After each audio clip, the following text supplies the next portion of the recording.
You're listening to Breaking Big, a show all about working in the entertainment industry. I'm your host, Erin Neumeyer.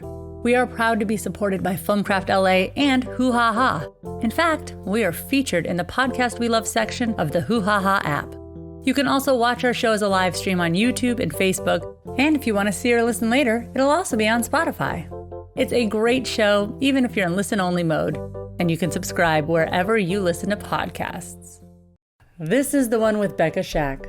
Becca is an award-winning composer, producer, songwriter, and singer who's now based in Los Angeles. She specializes in creating music for film, television, and media like video games, podcasts, and commercials. And she also composes concert music.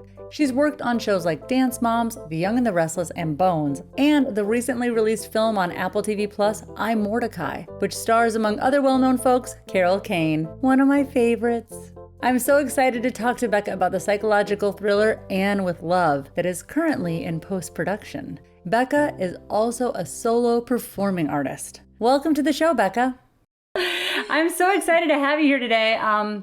Before we really get started, I wanted to play this little demo that you sent me for the fashion designer, and I always want to say this name wrong, so I'll let you say it. Asher Levine.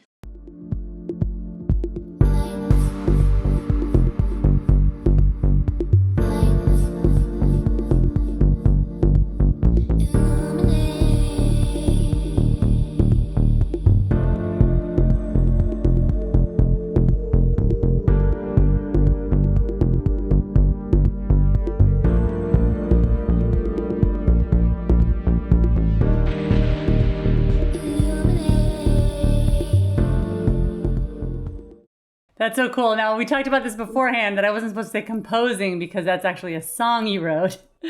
But can you tell us a little bit about what that process was like? Absolutely. I know it can get confusing because, so for this project, I met Asher. He's an incredible fashion designer that I really admire. He's worked with Lady Gaga and Doja Cat and Grimes with his incredible LED outerwear designs. And, he told me he wanted a song for his new fashion line launch, and I went over to his studio in downtown LA, and he showed me all of his work, and I got to try on some of his outfits, and it was very glamorous.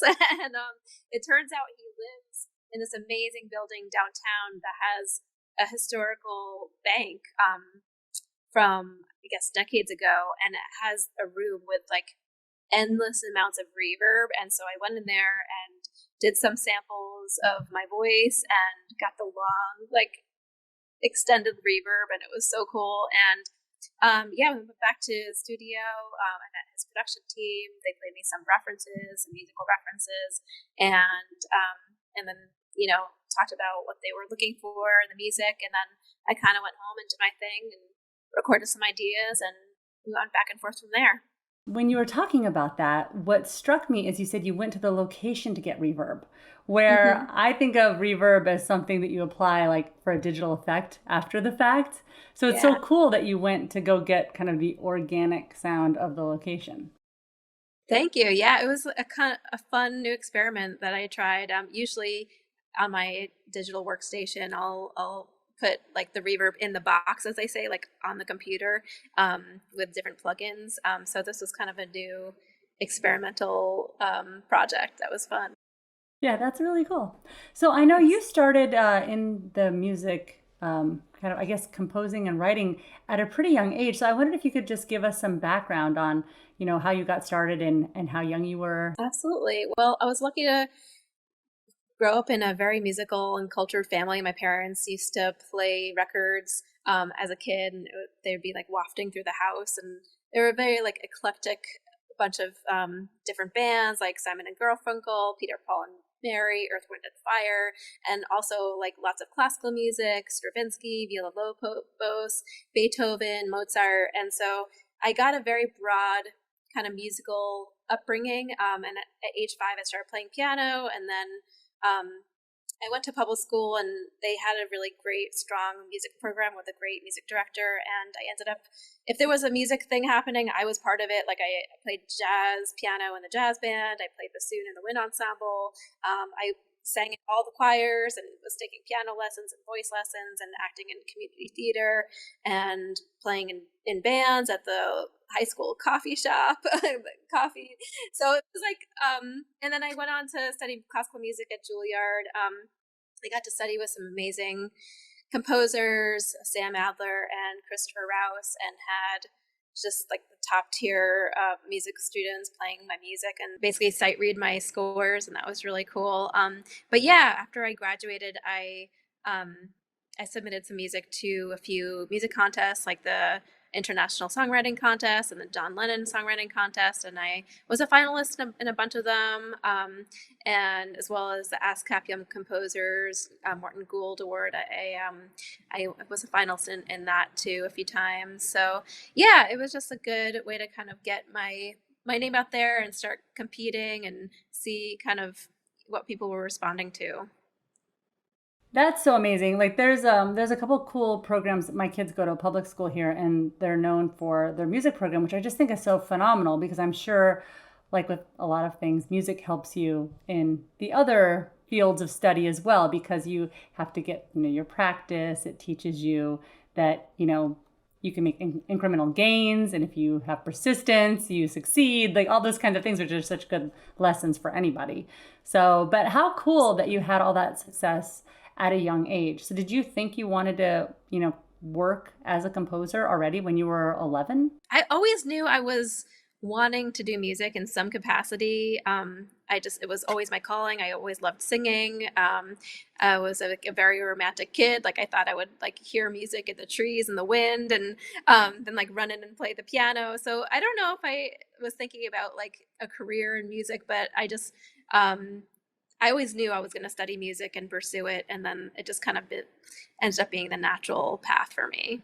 We're going to get into a little bit more about your commercial work and for film, TV, and all those things. But I wanted first to talk to you a little bit more about your artistic work. So I've got these cool photos of you working as a performance artist. I love these so much. You think you said they were taken by a pretty amazing photographer. Yeah, Anna Azaroff, she's amazing. I love working with her. She always like has great ideas and just is very inspiring to work with.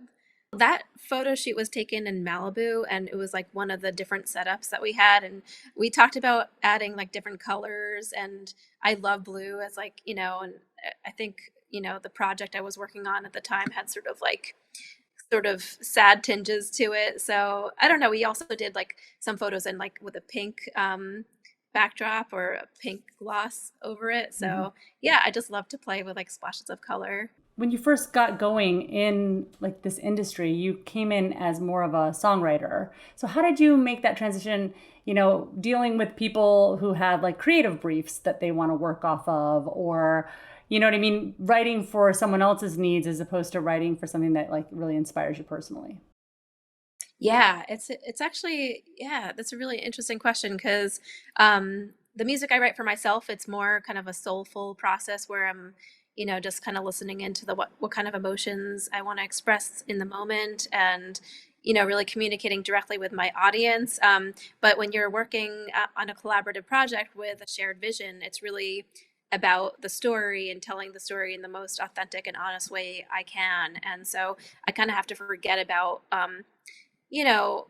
myself, in that is not about me anymore as like the artist Becca, but it's more as like the composer of how to support the vision of my collaborators and being able to really do that in an authentic way. So when you say, that you were kind of talking about going on the artist journey and how, it's really, important for you to find something in yourself that you're bringing to the projects, or like even in that first video for the fashion designer where you got to go and kind of experience and have some creative input. What kinds of things do you, go to find those inspirations or to bring that personal side of you into the commercial work? Mm. I would say, I don't know, I'm really inspired by just life. I love nature. I love connecting to nature. I find that when can kind of slow down, I can kind of really listen into like musical ideas, and also being in motion, like walking is also really inspiring to me. Also, I love to watch films. I find that just learning more about the craft of storytelling and being inspired by different stories and the way they tell them, and all the different aspects of filmmaking is like fascinating to me. And I'm also a recent gamer, so I've been really obsessed with playing video games. And I think just the element of story and being able to drive your own story is so much fun, and it really opens up my imagination to different scenarios and different characters. Yeah, that's great. I mean, I guess that's like kind of all artists were sort of inspired by everything kind of out there in the world. And the video gaming thing is so fun. Like we talked a little bit about how we both kind of have gotten back into gaming. I don't know if you were ever into it in college, but I had a pretty big gaming contingent in college where we would play like Mortal Kombat and stuff. So That is so awesome. I love that. yeah, it was fun. When did you decide to get more focused on your solo performance? I would say after I graduated college, I joined a bunch of indie bands in New York City and played. And it was so fun because they were all like so different. I even played in like a progressive like metal band at one point, and that was just like a totally different experience for me. I also played with the Trans-Siberian Orchestra, and then finally, I was a pretty shy kid, so I finally got the kind of the courage up to perform my own music. And when I did, like it just felt such a beautiful way to connect with other people. Like, you know, it feels like a real exchange of energy. And then I fortunately met this owner of a UK indie label called This Is Music, and they gave me a record deal for a few EPs. And so that was really amazing to work with a label and get that experience, because I've had mostly like independent artist experiences, but just kind of like having their connections and like getting there to work with people, songwriters and producers they connected me with was really cool. And also, I have to say, like all the different producers I've collaborated with over the years on my own music has really informed me in even my composing work, because I was sort of self-taught in the music production realm. In college, I really just studied the classical concert music. So yeah, that really informed how I would make my own music and how I'd find my own sound and find different like keyboards, different synths, or different instruments that really spoke to me. So where can people listen to this kind of music that you're writing? I know you have a website that we'll show later. Yeah, well, my website is Becca Dreams, but Spotify, Apple Music, Rhapsody, like Pandora, anywhere there's music digitally, you could basically find my music, and I have a bunch of different albums and singles on there. So, and they're kind of like in the pop electronic realm, because I love making people dance, and I love dancing. So that was definitely a lot of fun for me. So when do you find the time to do this? Because I know like lives get pretty busy, especially with all of the commercial work that you've been doing. Like, how do you find time to write your own songs? Or do you like have a goal every year that you write, you know, you make a new album or something like that? Recently my songwriting career has sort of taken a backseat to my more like media film projects, and which is totally fine. Like I've been really enjoying the collaborative process of doing that. But yeah, and luckily it's actually been a real gift, because film composing has sort of brought all my skills together, because a lot of the work I've been working on, the projects I've been working on, has called for songs. And so I've been able to make songs as well as compose on some of the same projects, and like that would become like a theme song for like the rest of that project. So like I've been really lucky in that way, so I've been able to use my voice, and so it's been filling kind of that need to sing, which I love to do. And but yeah, as far as like my artist career, I'd love to make a new album this next year. I have so many ideas and so many unfinished songs I would love to finish and put out into the world. So I'm always working on like a million different things, and I just have to get better at like making myself deadlines and getting it out. I hear that.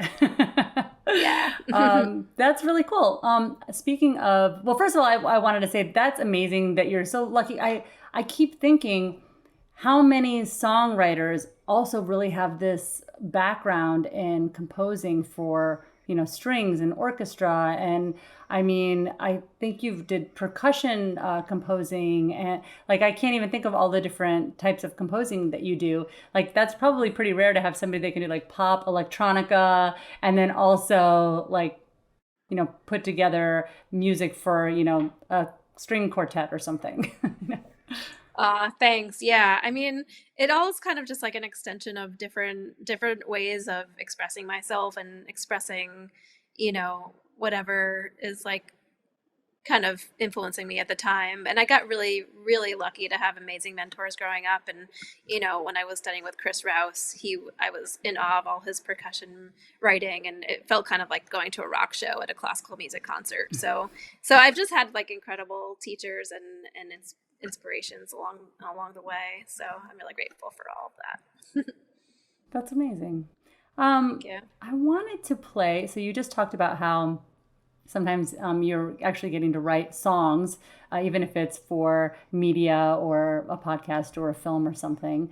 So I wanted to play this this clip from the Bounty TikTok campaign that you did, and you can explain it better than I am, I'm sure. But and I unfortunately we can't show any clips from the feature film that you just finished composing because it's in post-production and there's not even any stills or anything out there in the world yet, so I can't even show you that. But I want to show this and then talk about the difference between working on something like a social media collab versus a feature film. So let's watch this first.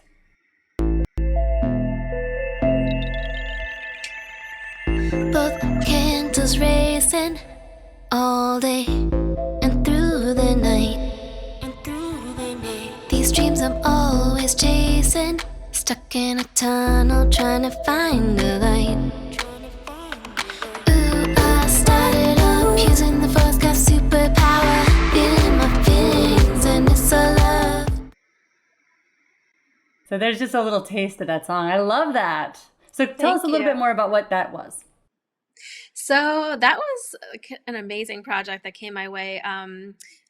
Peter Cortez, the creative director, who came up with the idea to have an emerging artist brand partnership with Bounty, also run by Procter and Gamble, came to me with this idea of pitching some music for them, and that would be like completely, I would have the creative say, like all the artists that got to be part of it kind of got to do their own thing. So there wasn't that much direction with it, which was pretty rare, I feel, in things like projects like this.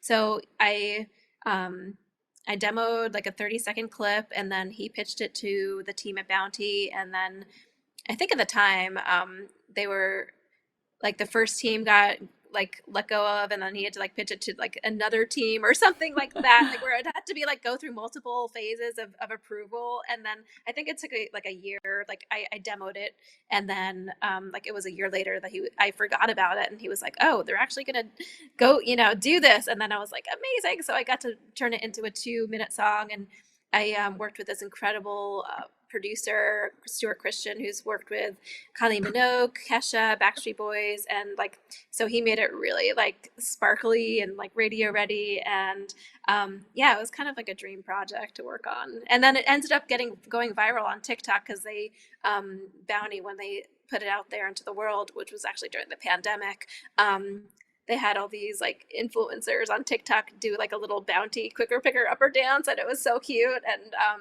I ended up picking up like quite a lot of views.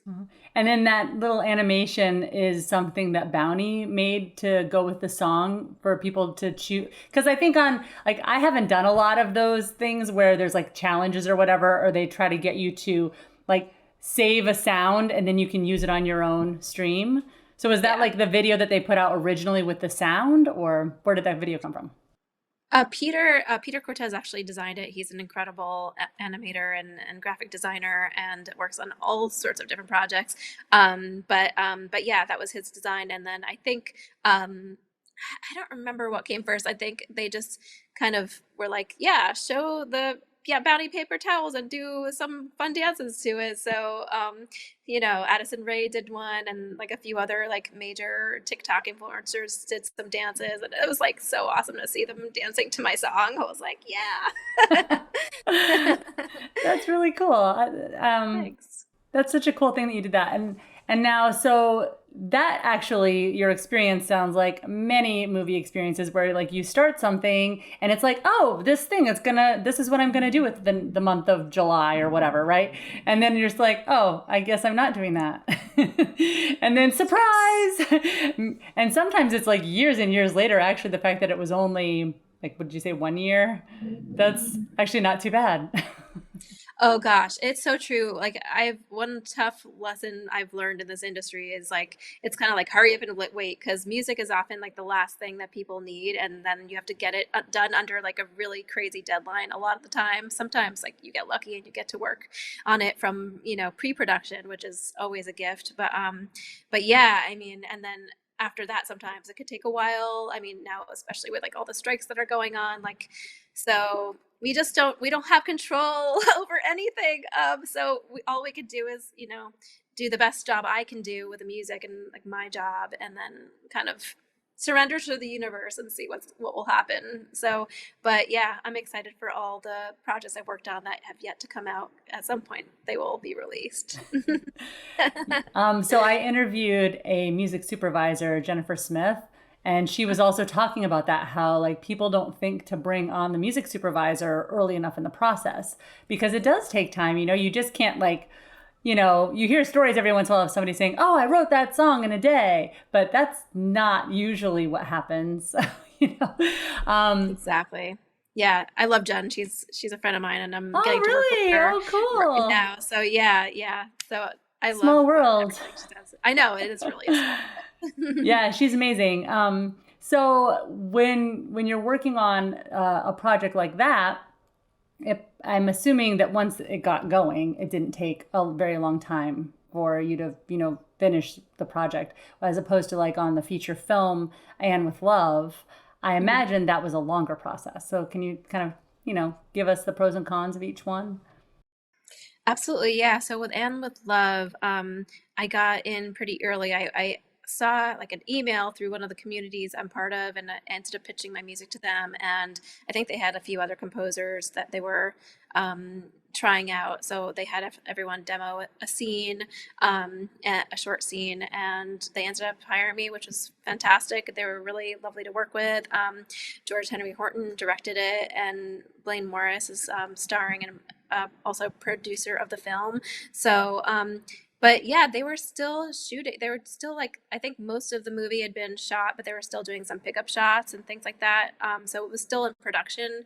So I had the huge gift of having sort of time on my side, but I would still do it fairly quickly. I think from start to finish, the score took about like 3 months to do, which is a lot of time. And then after that, like we still even had like some wiggle room, and then we ended up doing the sound mix.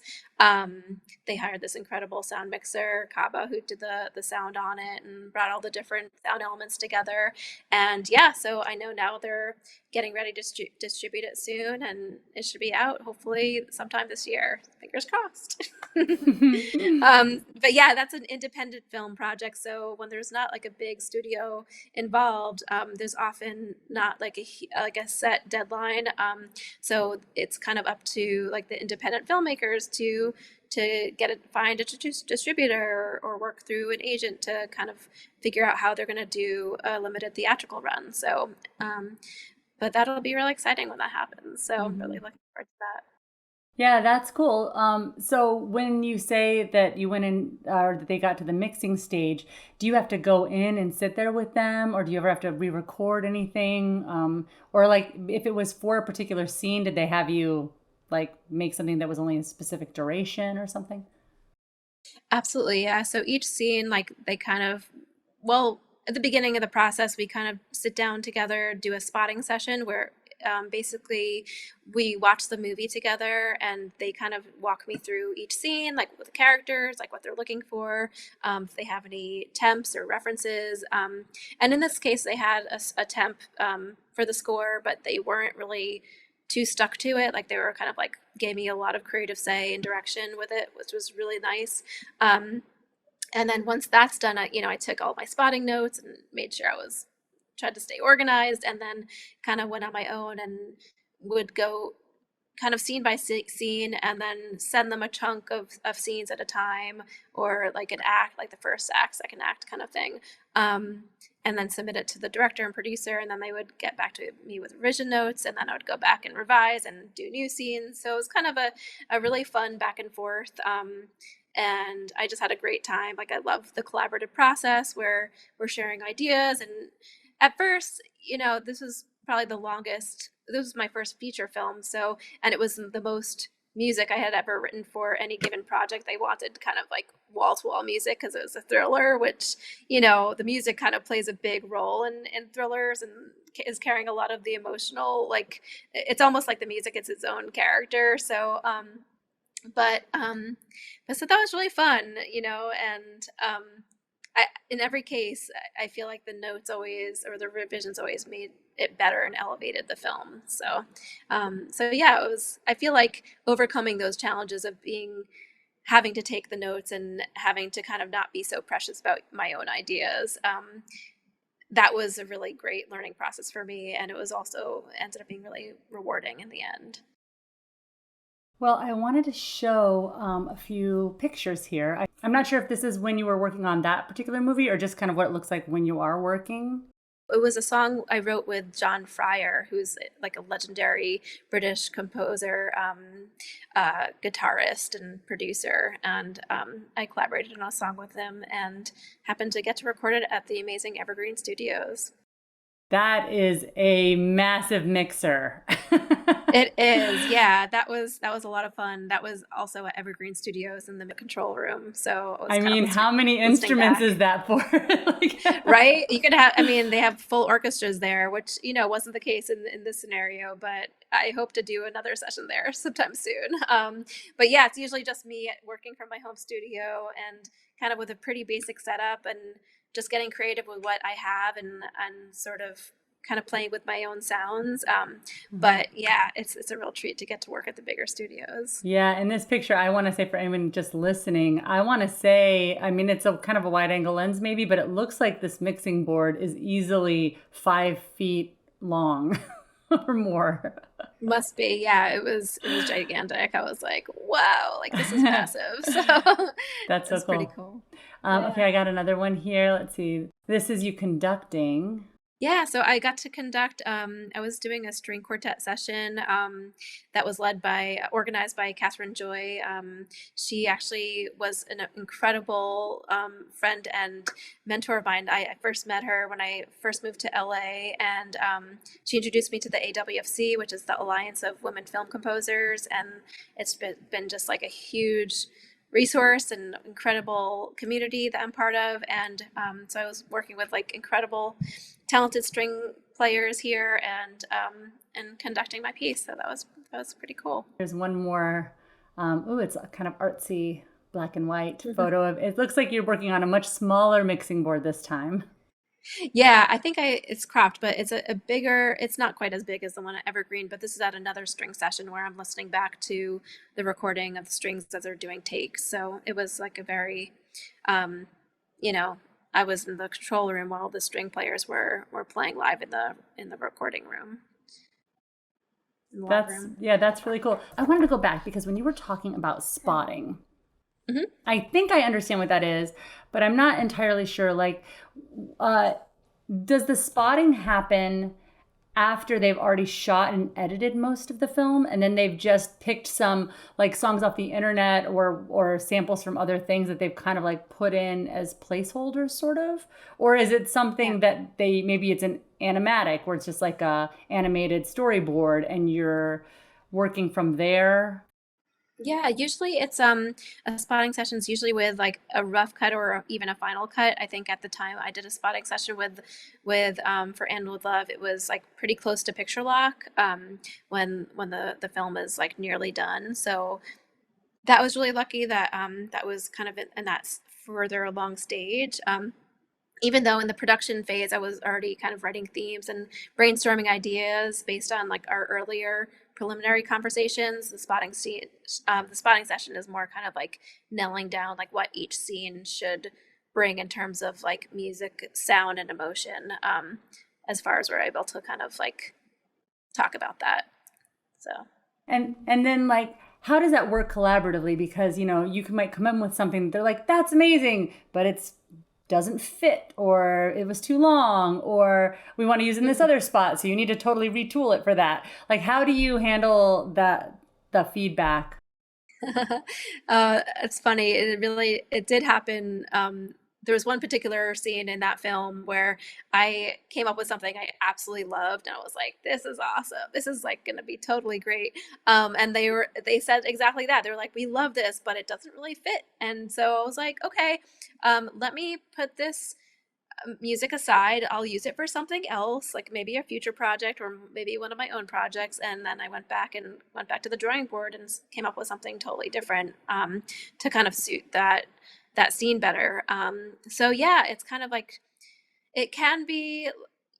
This was my first feature film, so I definitely like there was definitely like emotions rising up in me where I was like, like I want this to work, but also it's like not about me anymore. So like you have to like remove the ego and just think about the characters in the story and like what the people are asking you to do, and really you're there to serve. So once I kind of accepted that, and like it was a totally different ball game, and it felt really good. So Yeah, I can't imagine. I mean, the music is such an important, part of a film experience, especially in a thriller. So were you also putting in, like, were you writing music with like screechy violin and the scary part, and then, or was it all more electronic sounding? it's more electronic, but there are like some string sounds. Like I use mostly MIDI strings. I did use have some live trumpet. My partner Jonah Levy is an incredible trumpet player, so I tried to get him to play on as many things as I can. So there's like a kind of an experimental trumpet part that I wrote for him, and but yeah, it was like they were kind of looking for a more electronic score, so so that worked out for me. Yeah, I wondered how much. Obviously, you are a multi-instrumentalist, and so you can probably play a lot of those instruments. I went to a friend of mine's house who does composing sometimes for commercials, and he literally has like a MIDI. I don't know if you can see my hands. He has a MIDI like this big. I mean, it's got like, I don't know, 2 octaves maybe, or one. I'm like, it's like, Yeah. and he somehow does all these crazy things with just this little tiny thing and this controller. Mm-hmm.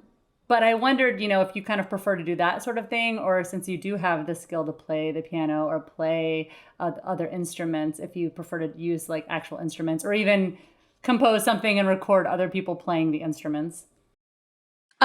Yeah, it's always great to use live musicians. I try to do that whenever I can. And, as like, it really depends on like the budget and also like what sounds they're looking for. So kind of there's so many different elements that kind of tell like inform me what my decisions will be in terms of how I'm going to make the music and what instruments I'm going to choose. But yeah, I mean, also having limitations on the tools that you're working with sometimes, like, I had a kalimba that my parents got me on a trip of theirs, and I kind of had this idea of like writing a kalimba part for the "And with Love" piece, and it ended up becoming like a theme that I bring back over and over again. And I'm not really a kalimba player. It's more kind of like I can figure it out, but if I do have like access to an incredible musician and the budget to pay them, then I'm always going for that.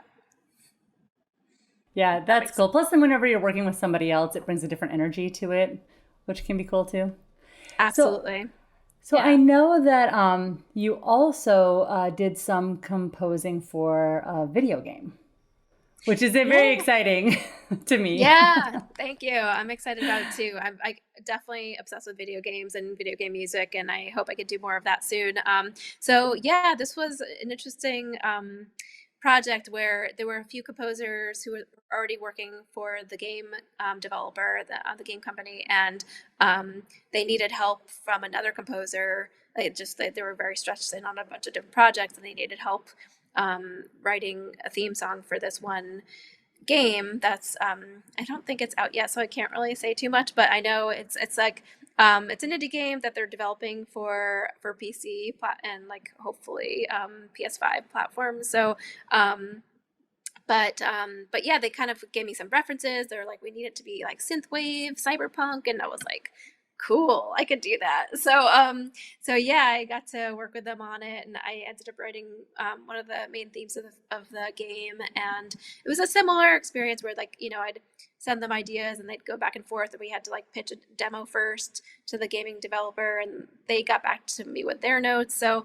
I had to kind of go through multiple sources to kind of get to the final phase. But yeah, it was really fun. I can't wait to like actually score more music to games, because that's a whole other experience. Yeah, and I want to play this game. So like many things in the entertainment industry, everything's like top secret. It's like we're all secret agents, running around until it gets released, and then it's like, oh, thank goodness, now we can finally share about that. So yeah, but exactly. Speaking of something that you can share about now, this is photos from a new film that just came out on Apple TV Plus, I think. Is that right? Yeah. Here we go. So this is a screenshot I grabbed from the trailer, and it's, I think, Judd Hirsch, Carol Kane, and Sean Astin. Yeah, that's it. I love this picture so much. I was like, oh, I want to get one where Sean's eyes are looking up. But I think in this moment, he's just having one of those shake his head moments, So. Yeah, exactly. He's like, nope, not going to happen. I wanted you to tell us a little bit about what it was like working on this project. Yeah, definitely. Well, I was really lucky. One of my friends and colleagues from college, Matt Kaczynski, who's the composer on this film, on iMordecai, he and his score is just absolutely gorgeous. He introduced me to Marvin Samuel, the director, because they were looking for songs to license for the film. And so Marvin, who's a really funny guy, and this was his like feature film directorial debut, and I'm just like, it was just incredible that he got such amazing actors in his film. He became like a fan of my music, and he was like, I did like some Zooms with him, and he was like dancing to my music, and I was like, this is so cool. So he ended up licensing 3 songs of mine to the film, and then they were looking for another song to kind of fit this montage scene. And it's a super fun scene, and Judd Hirsch and the lead actress is not Carol Kane, but forgetting her name, but she's amazing. I ended up writing a song for it with my partner Jonah Levy, and we kind of ended up scoring the music to the scene, and it ended up being Never Too Late. Yes, so I'm going to actually jump right to that.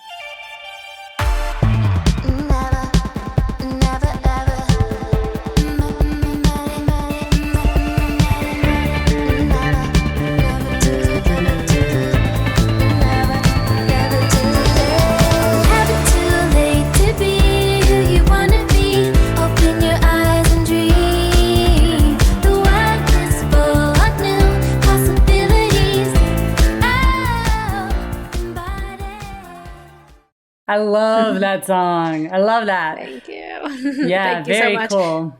Yeah. It's all about, in the film, Judd Hirsch kind of finds himself again, like having sort of a reawakening with music, like with klezmer music, the music of his childhood. And so during this scene, he's like kind of like getting back in touch with his like inner child and being a kid again. And so that song kind of reflects that. It's like never too late to be who you want to be. And that kind of inspires me, because I feel like it's a good universal message to anyone who's like feels like it might be too late for them to pursue their dream. It's just, yeah.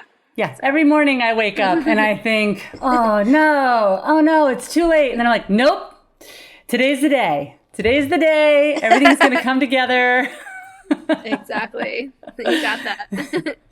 So I looked up the name of the actress for you. I think you mean, is it Asia Dene Hale? That's it. Yes, Okay. yes, she's amazing. She is like an up and coming actress, and I just love her in this movie so much. Did you know that Carol Kane's mom is a composer?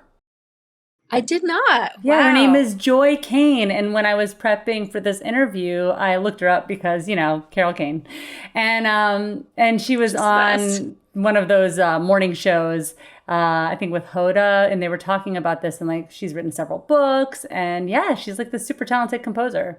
So really cool. Amazing. I'm not surprised at all. It runs the family. So yeah, I love Carol Kane so much. That's really cool to hear. Now this is you, I guess, recording in studio. What song are you working on right now? On the screen, it looks like there's like a small reflection. Yeah, that's actually just a screensaver at Oh, okay. yeah, I know that looks wild. I don't know if anybody can see it if you're looking at a small screen here, but it's like this picture is through the glass. And so Becca's on the other side with her headphones and there's a mic with a pop filter and looks like she's prepping to sing. But there's this reflection of what looks like it's on the monitor. And it looks to me like a monkey, screeching. I think that's exactly what it is. Yeah, I remember seeing that when I went to the studio, and I was like, "Oh, it's probably." But so funny. But it has nothing to do with the film, so. Yeah, exactly. This is actually for recording Never Too Late at Clark Jermaine, who's the engineer who he did the sound mix for the score. And worked closely with Matt Kaczynski on it. And so I got to go to his studio in Laurel Canyon and record on his mic, which he fondly named Big Bertha. And apparently every incredible, like, legendary artist has sang on that microphone. So wow. I felt pretty excited about that. That is really cool. Here's another one. Yeah, that's with Clark and Jonah, my partner, who also collaborated on the song. So wow, cool. Yeah. And then I think I have one more. You can tell we're all wearing masks. This is during the pandemic. So yeah. And yeah, that's Clark with Matt, the composer of the film. And yeah. What's this in the foreground? It looks like from this perspective, it looks like it's in one of those old school telephones, but that can't be what it is, right? Is it just a light?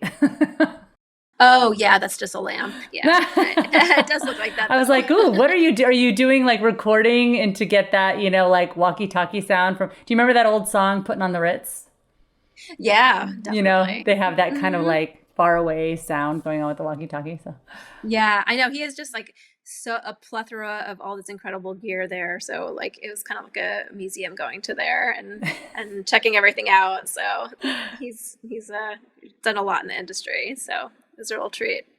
Well, this film is out right now. So you can go, if you have Apple Plus TV, then you can go check it out and watch it. I haven't watched it yet, but I think we still have our Apple subscription, so I'll have to go see if I can watch it. But I'm going to be so excited. I haven't met that many female composers. I don't know if that side of the industry is impacted as some other things. Like I interviewed a Steadicam operator, and there are very few female camera operators, especially Steadicam, because you have to wear the harness. And even though things have gotten a lot lighter and stuff, it's just one of those fields. I wonder if you find that also in composing, and if there's like, anything that any advice you can offer for anybody, guys or girls, coming up in the industry.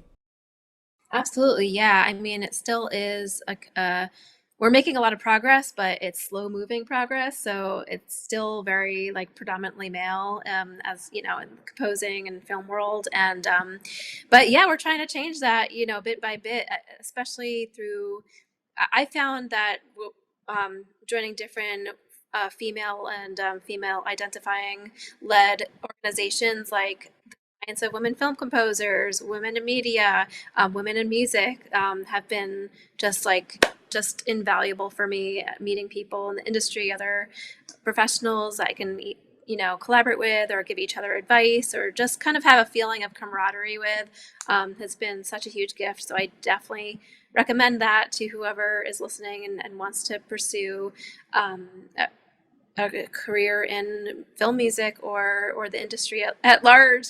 There's also the SEL, which is the Society of Composers and Lyricists. That's also a really wonderful resource. They have incredible events, screenings, workshops, and just being part of a community has just been, I never really felt like I had that in New York, or maybe I just didn't know the right people, but here in Los Angeles, it's been a huge gift. And so wherever you're living, whether it's a big city or a small town, like find the people who are doing what you want to do. And even over the internet, it's so easy to connect with people online these days. So I definitely recommend that. Yeah, I think, it's one of those things where I don't know how long ago you were in New York, but there's so many more of these organizations now.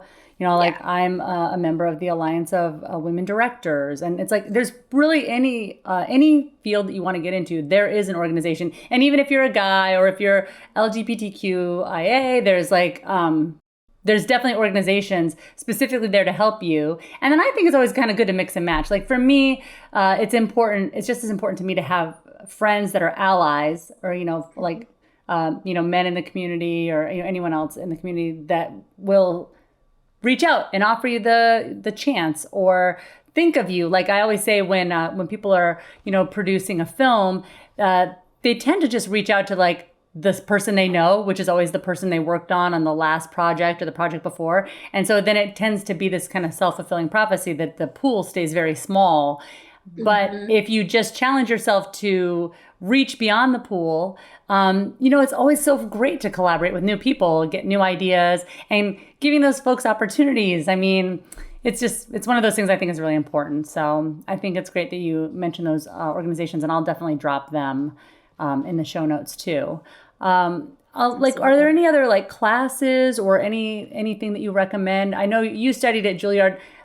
Hey guys, This is what you need to do. Go back to your childhood, be a prodigy, go to Juilliard, and then you get to write for music for movies.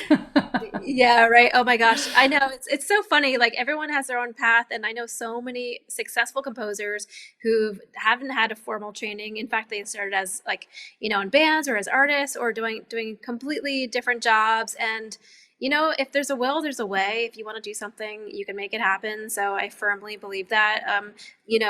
We have so many resources at our fingertips now. And like one thing I did this past, almost 2 years ago, was a composer course for film composers led by Robbie Tian, who's a really great teacher and mentor. I think you could work with him privately, and he has a course, which is the one I did. But you're in a small kind of online group setting where you kind of you get like each week is based on different theme, and he takes you through like mindset and like techniques and other like how to set up your DAW and like all different like really great tips for media composing, because it could be really daunting. And when I was at Juilliard, I didn't really study formally film composing when a lot of people go to school specifically for that. UCLA, USC, Berkeley, Music all have great film composing programs. So there's so many resources. Just kind of find them and use them and make friends in the industry. So what I hear you saying is it's never too late. Exactly. Coming right back to that and bringing it a full circle. Yeah. So let's see. I think we were also talking about let's see, so you recommended your friend, your composer, and the websites. But I think we were also talking about you had done some other projects too. Like, didn't you do a theme for a podcast or something? Am I wrong? Yeah, you know what? I did like a theme for a friend's podcast a few years ago, and I'm actually writing another theme for another friend's podcast coming up. It's not out yet, but I'll definitely announce it when it's out.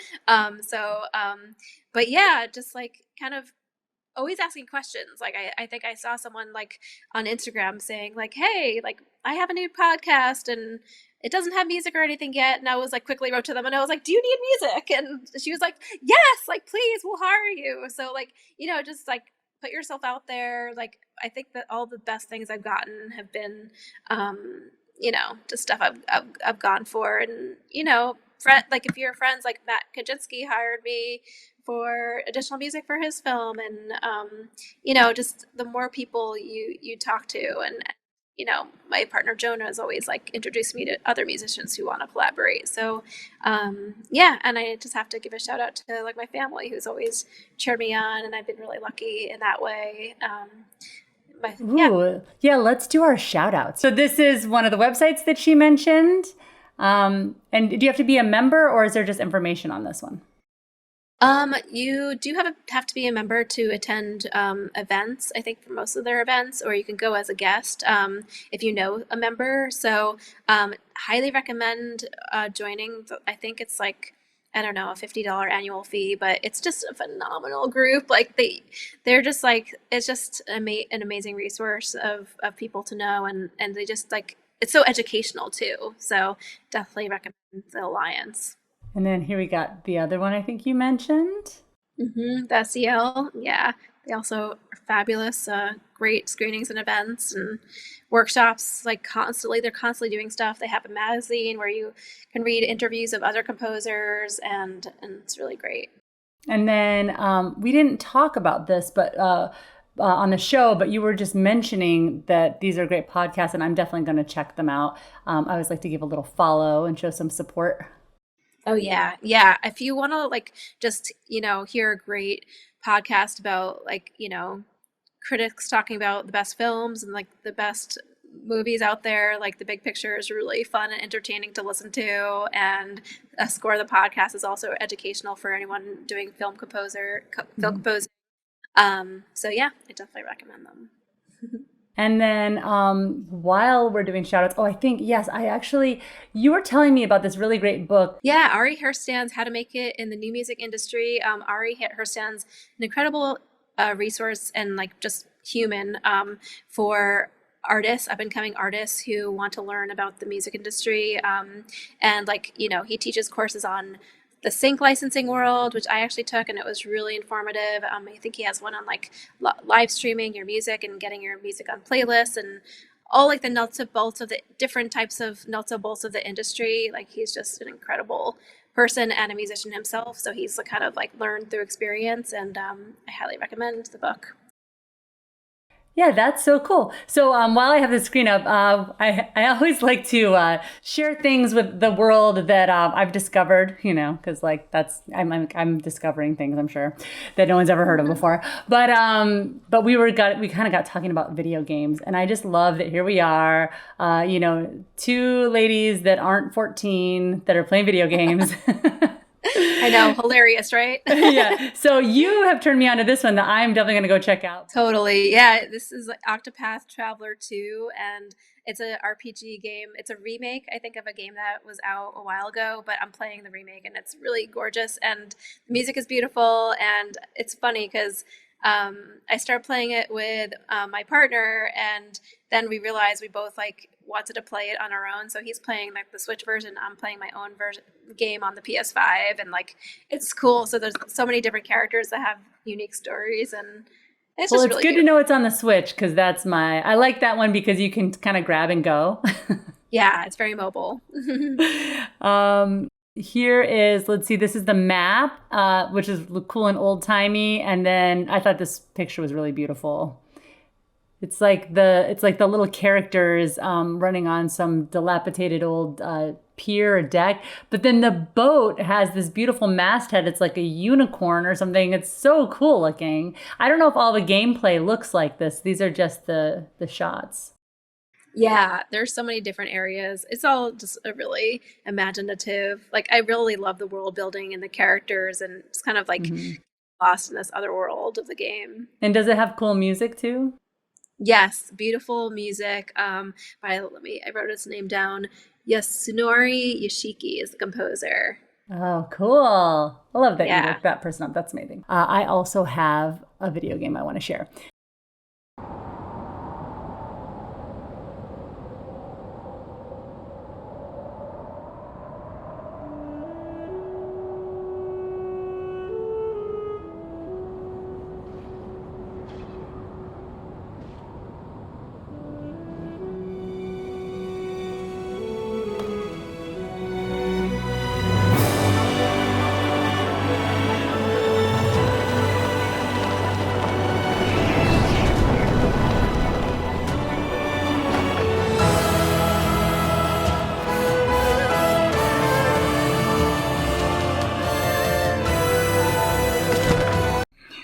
Okay, I think that's enough.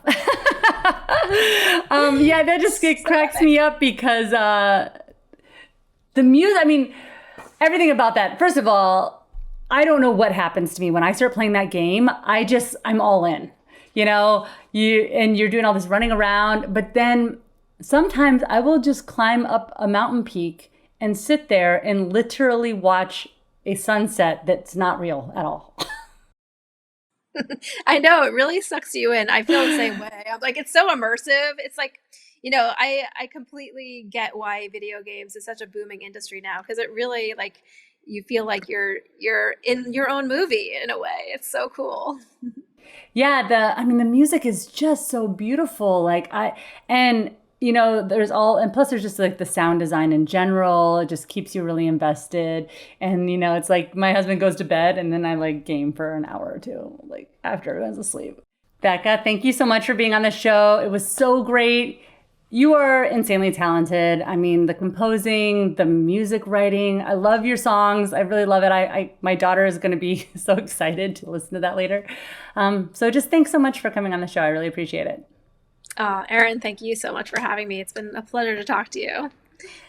Thank you. Well, if anybody wants to keep up with Becca, you can see I pulled up this is her website, and it's beccashack.com. And if you want to follow her on any of the social media platforms, it's at Becca Dreams, and that's with her performance spelling of her name, which only has one C. So it's at BECA Dreams. So stay in touch, and thanks for listening, everyone. We'll see you next time. Well, that's our show. We hope you loved it. If you did, make sure you're subscribed, tell your friends about it, and why not write us a review? If you know someone that would make a great guest on our show, drop us a line. You can find us on Instagram at ThunderTally, or go to our website, thundertally.com. This show was produced by Bex Francis, edited by me, Erin Neumeyer. The music was performed and written by Dylan Neumeyer. And our sponsor is FILMCRAFT LA, so make sure you go check them out. This has been a ThunderTally Media production.